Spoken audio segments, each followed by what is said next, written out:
చెప్పుకోవాలి. సాదిక్ పదే పదే బెదిరించేటప్పుడు, జగదీశ్వర్ రెడ్డిని బెదిరించేటప్పుడు గాని, సౌజన్యను బెదిరించేటప్పుడు గాని, భాస్కర్ రెడ్డి గారిని బెదిరించేటప్పుడు గాని, నూకరాజు గారిని బెదిరించేటప్పుడు గాని, ప్రతి సమయంలో కూడా నాకు ఎస్పీ గారు తెలుసు, నాకు పోలీస్ డిపార్ట్మెంట్ లో ఎస్పీ గారి దగ్గర పనిచేసేటటువంటి ఇద్దరు పోలీసులు నాకు సహకరిస్తున్నారు. నేను వాళ్ల సహకారంతో మీ మీద దొంగ కేసులు పెడతాను, మీ కేసులకు దానికి సంబంధించినటువంటి ఆధారాలను కూడా నేను క్రియేట్ చేస్తానని పదే పదే బెదిరించినట్లుగా కూడా ఆయన సమాచారం ఇస్తా ఉన్నారు. ఇక రియాన్షిని ఒక సందర్భంలో జగదీశ్వర్ రెడ్డిని అటు సౌజన్యని బెదిరించేదానికి నేను రియాన్షిని టెర్రరిస్టులకు అప్పగిస్తాను అని బెదిరించడం కూడా బ్లాక్ మెయిల్ చేసినట్టుగా కూడా తెలుస్తా ఉంది. ఒకటి కాదు, రెండు కాదు, 10 నేరాలు కాదు, ఒక 100 నేరాలు కలిపితే ఎవరైతే ఒక వ్యక్తి తయారవుతాడో అటువంటి వ్యక్తి సాదిక్ అనడంలో సందేహమే లేదు అని నేను చాలా విశ్వసనీయతతో చెప్తా ఉన్నా. నేను ఒకటే అడుగుతా ఉన్నా, చంద్రబాబు నాయుడు గారు మీరేం చేస్తా ఉన్నారు? నేను రాజకీయం చేయట్లేదు. జగన్మోహన్ రెడ్డి గారు మీరేం చేస్తా ఉన్నారు ప్రతిపక్షంలో కూర్చొని?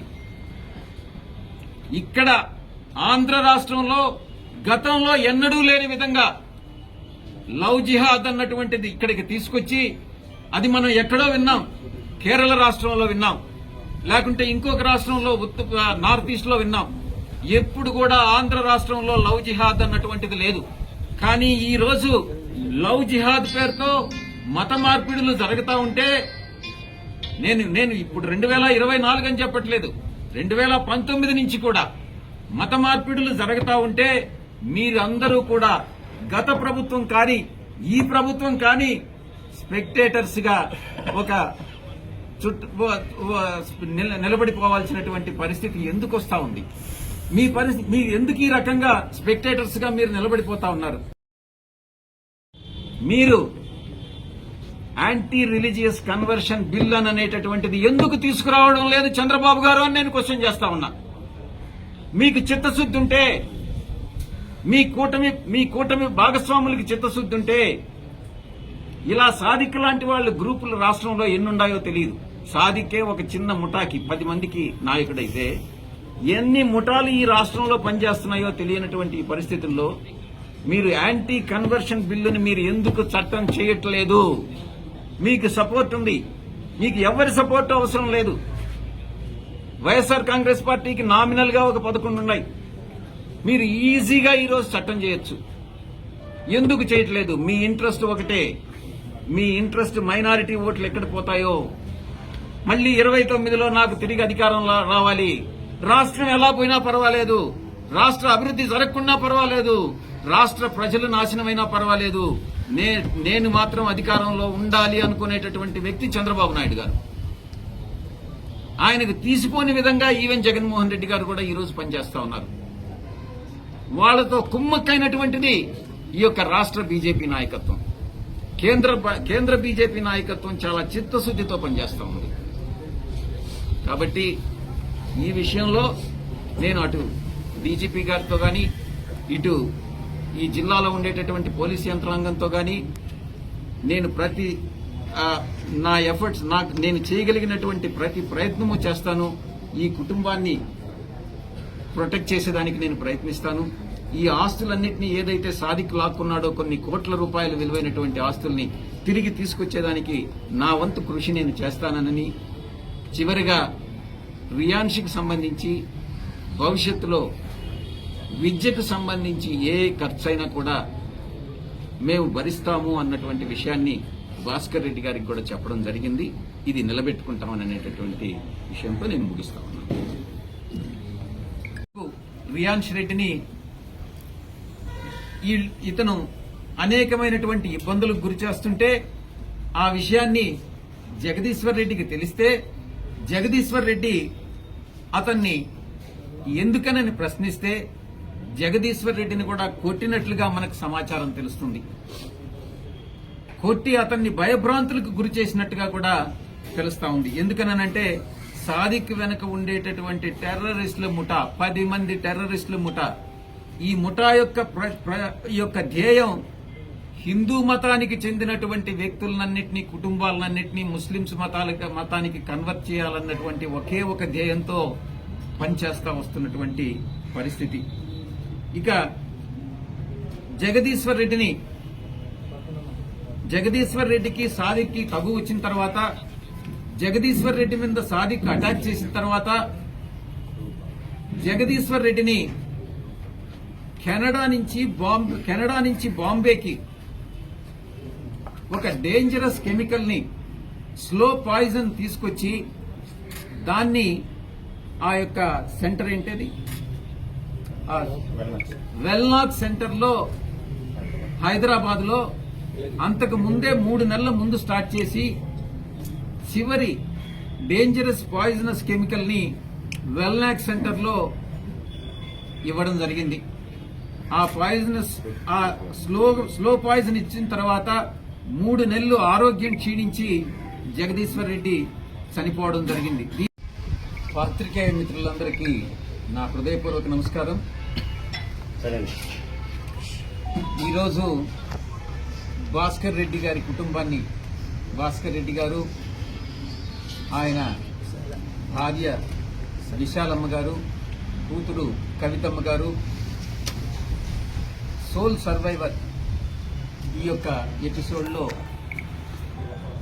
దేవుడి దయ వల్ల బతికి బట్టగట్టినటువంటి రియాన్ష్ రెడ్డి, వీళ్లను పరామర్శించడానికి రావులపాలెం రావడం జరిగింది.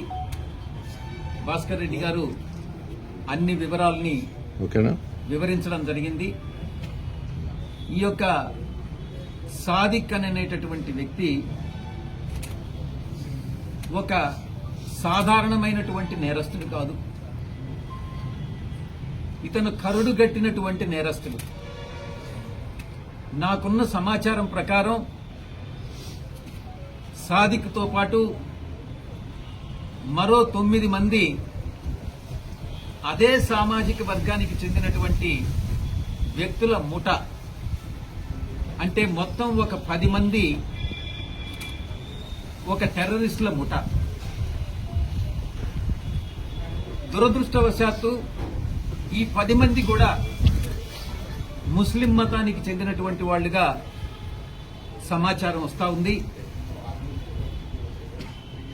ఈ యొక్క సాదిక్ వల్ల ఒక రెడ్డి కుటుంబం, హిందూ మతంలో ఉన్నటువంటి ఒక రెడ్డి కుటుంబం, ఒక బీసీ సామాజిక వర్గానికి చెందినటువంటి ఒక కుటుంబం మనకు తెలిసి ఈరోజు ఈ యొక్క ప్రపంచాన్ని వీడి వదిలి వెళ్లిపోవడం జరిగింది. సౌజన్య, జగదీశ్వర్ రెడ్డి వీళ్ళ ఆస్తుల్ని, అంటే స్థిరాస్తుల్ని గాని, వాళ్ళ ఫోన్లు గాని, వాళ్ళ బ్యాంకు లాకర్లు గాని, ఆమెకు సంబంధించినటువంటి బంగారం గాని, వాళ్ళ ఇంటి తాళం గాని, వాళ్ళ హస్బెండ్ యొక్క ఫోన్, అంటే జగదీశ్వర్ రెడ్డి ఫోన్ గాని, ఎస్బీఐలో ఉండేటటువంటి లాకర్ కీస్ గాని, పనసపాడులో ఉన్నటువంటి ఒక స్థలం ఏదైతే ఉందో ఆ స్థలాన్ని కూడా సాదిక్ రాయించుకున్నట్టుగా, అది ఈ యొక్క పనసపాడులో ఉన్నటువంటి స్థలం నూకరాజు గారికి సంబంధించింది. ఈ ఆస్తులన్నింటినీ కూడా సాదిక్ రాయించుకున్నాడు. ఈ ఆస్తులతో పాటు భాస్కర్ రెడ్డి గారి తండ్రి అంటే పిత్రార్జితమైనటువంటి ఒక 40 సెంట్లు కమర్షియల్ భూమి, ఈ యొక్క ప్లేస్ లో రావులపాలెంలో ఉన్నటువంటి భూమిని కూడా జగదీశ్వర్ రెడ్డికి ఇస్తే, జగదీశ్వర్ రెడ్డి దగ్గర నుంచి సౌజన్యకి వెళితే సౌజన్యమ్మ దాన్ని బలవంత పెట్టి సాదిక్ రాయించుకున్నటువంటి సమాచారం కూడా మనకు తెలియవస్తా ఉంది. అంటే ఇంచుమించు బంగారం 2 కోట్లు, క్యాష్ నగదు రూపంగా 2 కోట్లు, ఈ యొక్క రావులపాలెంలో ఉన్నటువంటి ఆస్తి 10 కోట్ల రూపాయల ఆస్తి 40 సెంట్లు, పనసపాడులో ఉన్నటువంటి ఆ యొక్క భూమి విలువ తెలియదు. ఆ భూమిని మొత్తాన్ని బ్యాంకు లాకర్స్ తో పాటు మొత్తం జగదీశ్వర్ రెడ్డికి ఎంతైతే ఇన్సూరెన్స్ వచ్చిందో ఆ ఇన్సూరెన్స్ అమౌంట్, మొత్తం ప్రాపర్టీస్ అన్నిటినీ కూడా తను రాయించుకొని ఈ యొక్క కుటుంబానికి తీవ్రమైనటువంటి ద్రోహం చేయడం జరిగినట్టుగా తెలుస్తా ఉంది.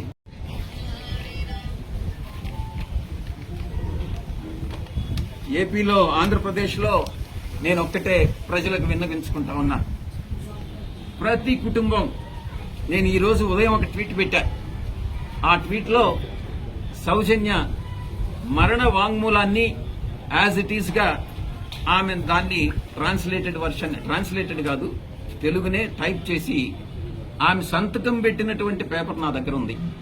కానీ అది బహిర్గతం చేయకూడదు కాబట్టి దాన్ని తెలుగులో టైప్ చేసి దాన్ని పెట్టా. యథాతథంగా పెట్టా, రిలవెంట్ ఎక్స్ట్రాక్ట్ పెట్టా. దీన్ని బట్టి మీకు ఒకటే అర్థమవుతా ఉంది, అర్థం చేసుకోవచ్చు. అది ఆమె చాలా వివరంగా కూడా రాసింది దాని విషయంలో.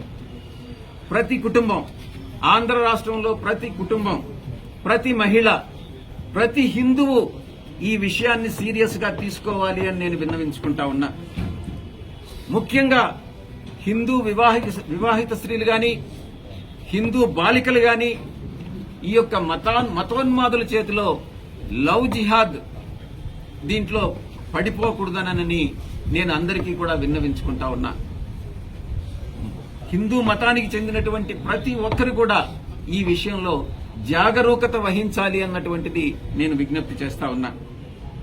టీడీపీ నేతలు గాని, వైఎస్ఆర్సీపీ ప్రతిపక్ష నేతలు గాని వారి స్వార్థ ప్రయోజనాల కోసం నోరు విప్పట్లేదు. ఎందుకు విప్పట్లేదు అది కూడా చెప్తాను నేను. చంద్రబాబు నాయుడు గారికి కాలానుగుణంగా 5 సంవత్సరాలకు ఒకసారి అతను అలయన్స్ పార్టీని అతను ఎన్డీఏకైనా పోగలడు, ఇండీ పార్టీస్కైనా పోగలడు, యూపీఏకైనా పోగలడు, ఎక్కడికైనా పోగలడు. బీజేపీతో జతకట్టగలడు, కాంగ్రెస్ తో జతకట్టగలడు.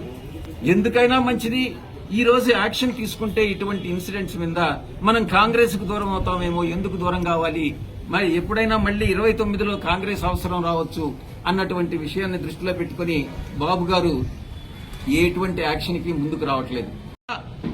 మీకు పరిపాలన చేతకాకుండుంటే జగన్మోహన్ రెడ్డి గారికి ప్రతిపక్ష పాత్ర పోషించడం చేతకాకుండుంటే ఈ యొక్క రాష్ట్ర పరిపాలన అన్నటువంటిది ఉత్తరప్రదేశ్ ముఖ్యమంత్రి యోగి ఆదిత్యనాథ్ గారు లాంటి వాళ్ళకి వదిలిపెట్టండి. ఈ యొక్క టెర్రరిస్టులకి, ఈ యొక్క మత ఉన్మాదులకి, ఈ యొక్క సంఘ వ్యతిరేక శక్తులకి బుద్ధి చెప్పగలిగినటువంటి ఒకే ఒక ముఖ్యమంత్రి ఈ యొక్క భారతదేశంలో ఉన్నాడంటే అది యోగి ఆదిత్యనాథ్ దాస్ గారే, బీజేపీ ముఖ్యమంత్రి. మీకు చేతగానితనంతో మీరు ఈ రాష్ట్రాన్ని, భావి తరాలని, భావి ఆంధ్రదేశ పౌరుల్ని మీరు ఈ రకంగా ఈ యొక్క దీన్ని ఒక మత రాష్ట్రంగా మార్చాలి అని అంటే మేమేమి చూస్తూ ఊరుకునేదానికి మేము సిద్ధంగా లేము అన్నటువంటి విషయాన్ని నేను చంద్రబాబు గారికి నేను విన్నవించుకుంటా ఉన్నా. నేను ఒకటే అడుగుతా ఉన్నా, చంద్రబాబు గారిని నేను ఒకటే అడుగుతా ఉన్నా. మీ కుటుంబంలో గాని జగన్మోహన్ రెడ్డి గారిని అడుగుతా ఉన్నా, వైఎస్ఆర్సీపీ నాయకులను అడుగుతా ఉన్నా, మీ కుటుంబంలో ఎవరికైనా ఇటువంటి అన్యాయం జరిగితే మీరు ఎటువంటి యాక్షన్ తీసుకుంటారో అటువంటి యాక్షన్ ని ఈ విషయంలో కూడా మీరు తీసుకుంటేనే మీ చిత్తశుద్ధి అన్నటువంటిది నిరూపితమవుతుంది అన్నటువంటి విషయాన్ని నేను తెలియజేస్తా ఉన్నా. మరొక విషయం, ఇదే ఇన్సిడెంట్ చంద్రబాబు గారు మీరు గుర్తుపెట్టుకోండి, జగన్మోహన్ రెడ్డి గారు మీరు గుర్తుపెట్టుకోండి, ఇదే ఇన్సిడెంట్ అటు పాత బస్తీలో హైదరాబాద్ లో జరిగితే అదే పిల్లవాడు హిందూ అయ్యుండి ఆ అమ్మాయి ముస్లిం అయితే మీరు ఏ రకంగా స్పందిస్తారు? ఇదే ఇన్సిడెంట్ అరబ్ కంట్రీస్ లో జరిగితే షరియా లా ప్రకారం మీరు ఏ శిక్ష విధిస్తారు? మీరు కోరుకుంటున్నారు కదా ఇక్కడ criminal procedure code, uniform criminal procedure code ఉండాలి, కానీ యూనిఫామ్ సివిల్ కోడ్ మాత్రం ఉండకూడదని మీరు కోరుకుంటున్నారు కదా. అదే ఈ యొక్క క్రిమినల్ యాక్ట్ కి అరబ్ కంట్రీస్ లో ఎటువంటి శిక్ష విధిస్తారో అక్కడ విధించే షరియా లా ప్రకారం మీకు కూడా తెలుసు. రాళ్లతో కొట్టైనా చంపుతారు, లేకుంటే పబ్లిక్ ప్లేస్ లో 4 రోడ్ల కూడలిలో ఊరిదీస్తారు. అటువంటి శిక్షని మీరు ఎందుకు ఇక్కడ అమలు చేయలేకున్నారు? మీరు నిజంగా మీరు కోరుకుంటున్నారు. యూనిఫామ్ సివిల్ కోడ్ ని ఈ రాజకీయ పార్టీలన్నీ అపోజ్ చేస్తా ఉన్నాయి. అది ఎవరైనా కావచ్చు, టీడీపీ కావచ్చు, వైఎస్ఆర్సీపీ కావచ్చు, మిగతా రాజకీయ పార్టీలన్నీ కూడా కావచ్చు. నేను ఒక్కటే అడుగుతా ఉన్నాను, మీ ద్వంద్వ ప్రమాణాలు దేనికి? మీరు ఒక మతానికి ఒక చట్టం, ఇంకొక మతానికి ఒక చట్టం, ఒకరికి ఒక న్యాయం, ఇంకొకరికి న్యాయం మాట్లాడేటటువంటి ఈ యొక్క సూడో రాజకీయ పక్షాలని, ఈ ద్వంద్వ ప్రమాణాలు పాటించే రాజకీయ పక్షాలని ప్రజలు నమ్మవద్దు అని నేను కోరుకుంటా ఉన్నా. మత మార్పిడులని ఆయన ప్రోత్సహించాడే గాని కొన్ని వందల చర్చిలు కట్టేదానికి ఆయన సహకరించాడే గాని ఆయన ఏ రోజు కూడా హిందూ మతాన్ని ప్రోత్సహించడానికి ఆయన సహకరించలేదు అన్నటువంటి విషయాన్ని నేను అందుకే ఆయన కూడా మళ్లీ రేపు ఎలాగూ బీజేపీతో జతకట్టలేడు కాబట్టే రేపు కాంగ్రెస్ తో అవసరం వస్తుందేమో, ఎందుకు ఇటువంటి విషయాలను లేవనెత్తడం అని ప్రతిపక్షం కూడా ఈ రోజు నోరు విప్పనటువంటి పరిస్థితి. దీన్ని హిందువులందరూ ముక్త కంఠంతో దీన్ని ఎదుర్కోవాలి అని నేను విన్నవించుకుంటా ఉన్నాను.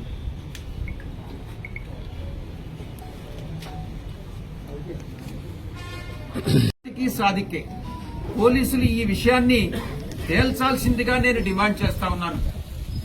ఇక మతం మారాలి అని సౌజన్యం మీద అతను చేసినటువంటి ఒత్తిడి, ముస్లిం సాంప్రదాయాలను పాటించాలని అతను చేసినటువంటి ఒత్తిడి, ఇక మరొక కోణం కూడా చూడాలి.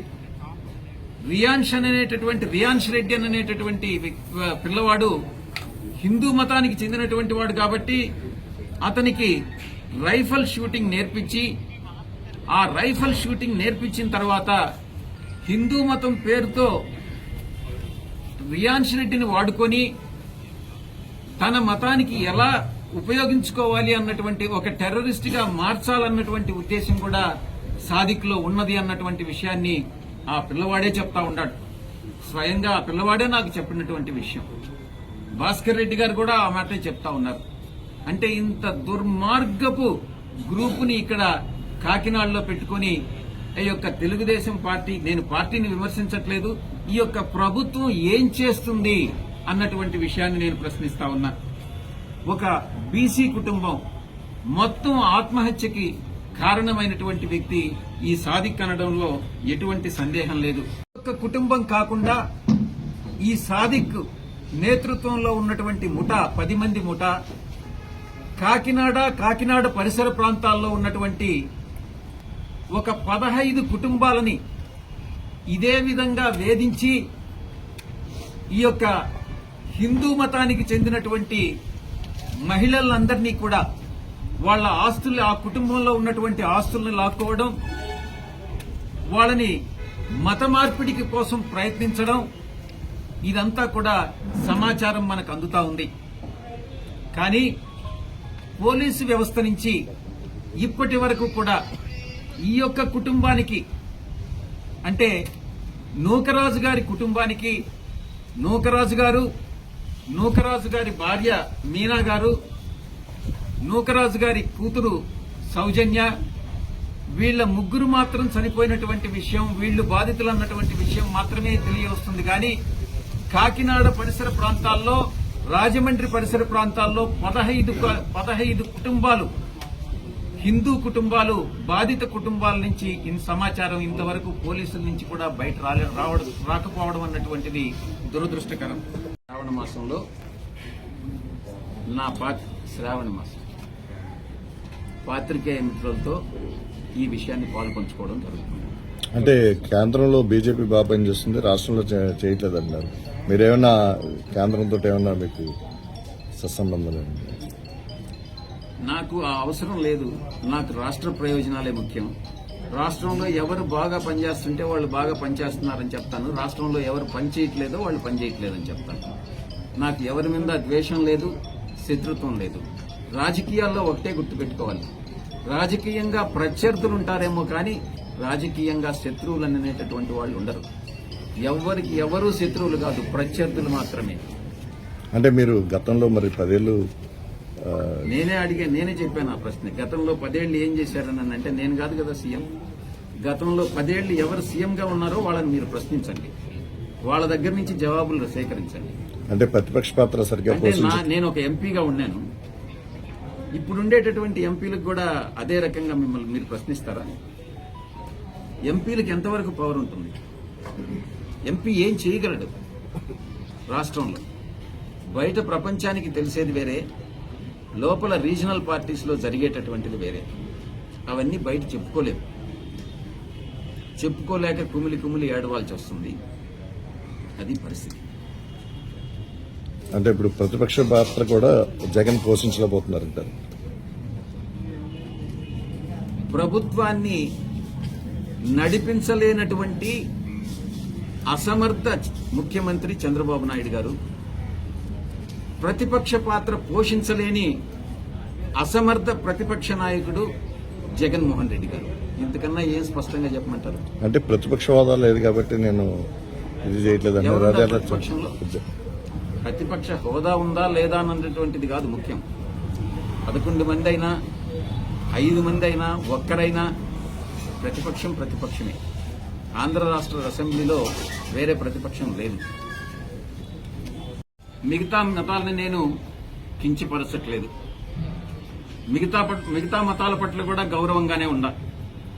అలాగని హిందూ మతాన్ని కించపరిచే విధంగా, హిందువులని బలవంతంగా కన్వర్ట్ చేసేటటువంటి ఏ విధమైనటువంటి చర్యలనైనా, లేకుంటే హిందూ సాంప్రదాయాల్ని భంగం కలిగించేటటువంటి ఏ చర్యలనైనా నేను అడ్డుకుంటాను.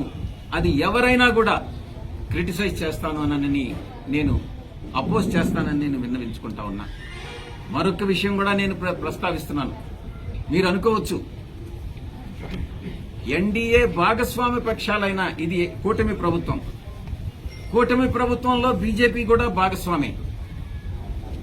కేంద్రంలో ఉన్నటువంటి బీజేపీ సంఘ పరివార్ గాని, ఆర్ఎస్ఎస్ గాని, లేకుంటే మిగతా బీజేపీ గాని గట్టి చర్యలు తీసుకుంటా ఉంటే, ఇటువంటి ఇన్సిడెంట్స్ పునరావృతం కాకుండా బీజేపీ కేంద్ర నాయకత్వం, సంఘ పరివార్ కేంద్ర నాయకత్వం అహర్నిశాలు పనిచేస్తా ఉంటే, రాష్ట్ర బీజేపీ యూనిట్ నిద్రపోతా ఉంది. ఎందుకు నిద్రపోతా ఉంది? మీ పదవులు కాపాడుకోవడం నిద్రపోతున్నారా? లేకుంటే వేరే ఇంకేదైనా ఎక్స్ట్రేనియస్ కన్సిడరేషన్స్ మీరు చంద్రబాబు నుంచి పొందుతున్నారా? ఎందుకు బీజేపీ రాష్ట్ర నాయకత్వం అంటే స్టేట్ లీడర్షిప్ దీన్ని స్పెక్టేటర్ గా చూస్తా ఉంది? మీ యొక్క దీనిలో మీ ఇంట్రెస్ట్ ఏంటి అన్నటువంటి విషయాన్ని నేను బీజేపీ స్టేట్ లీడర్షిప్ ని క్వశ్చన్ చేస్తా ఉన్నాను. ఇక రాష్ట్రంలో చివరిగా నేను ఒకటే చెప్పదలుచుకున్నా, ఎవరికి ఏ అన్యాయం జరిగినా కూడా, ఎక్కడ ఏ అన్యాయం, ఇటువంటి అన్యాయాలు ఎక్కడ ఏం జరిగినా కూడా విజయసాయిరెడ్డి అనేటటువంటి వ్యక్తి ముందుంటాడు. ఈ అన్యాయాలని ఖండిస్తాడు. వీటి మీద ఉద్యమిస్తాము అన్నటువంటి విషయాన్ని ఈ సందర్భంగా నేను తెలియజేసుకుంటా ఉన్నా. మీరు ఒక ప్రశ్న అడగొచ్చు, గతంలో 2014 నుంచి 2024 వరకు మీరేం చేశారు అని నన్ను అడగొచ్చు. నేను కాదు ముఖ్యమంత్రి, నేను అధికారంలో లేను. అధికారం అంటూ వస్తే ఇటువంటి సాదిక్ లాంటి వాళ్ళకి యూపీలో ఏ ట్రీట్మెంట్ ఉంటుందో మా ప్రభుత్వంలో కూడా అదే ట్రీట్మెంట్ ఉంటుంది అన్నటువంటి విషయాన్ని నొక్కి నొక్కి ఒక్కాణిస్తా ఉన్నాను. ఎటువంటి పరిస్థితుల్లో రౌడీజం గాని, రేపులు గాని, లేకుంటే ఇంకొక సంఘ వ్యతిరేక కార్యక్రమాలు ఏది కూడా సహించేది లేదు. నేను మళ్లీ లాస్ట్ గా చివరిగా చంద్రబాబు నాయుడు గారిని ఒకటే అడుగుతా ఉన్నా, మీకు 162 సీట్లున్నాయి 175 సీట్లకి, మూడింట 2 వంతు మెజారిటీ ఉంది, 2/3 మెజారిటీ ఉంది.